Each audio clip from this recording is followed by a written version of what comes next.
எல்லோரும் நினச்சிட்டு இருக்காங்க. சில பேர் சொல்கிறாங்க, சில பேர் வந்து கமெண்டும் பண்ணியிருக்காங்க. ஒரு 1 2 பேர் கமெண்ட் பண்ணியிருக்காங்க.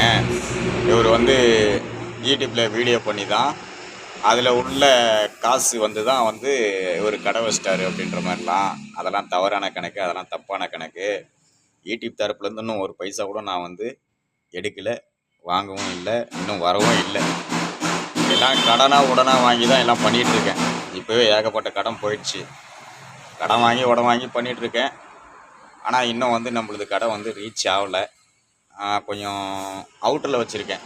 பஸ் ஸ்டாண்டு விட்டு ஒரு அவுட்டரில் வச்சுருக்கேன். ஒரு 2 கிலோமீட்டர் அவுட்டரில் வச்சுருக்கேன். அதனால் கொஞ்சம் ரீச் ஆகிறதுக்கு கொஞ்சம் நாள் ஆகும். இந்த ஒரு 4 5 மாதம் கூட ஆகலாம், சொல்ல முடியாது. அது வரையும் நம்ம வந்து கஷ்டப்பட்டு தான் ஆகணுன்றதுனால நான் ரொம்ப கஷ்டப்பட்டு தான் இந்த கடையை நான் வச்சுருக்கேன். இது பல நாள் கனவு எனக்கு. கனவாக இருந்தாலையும் இதை வந்து கனவாகவே விட்டுற மாட்டேன். எப்படியாவது போராடி முன்னுக்கு கொண்டு வந்துடுவேன்.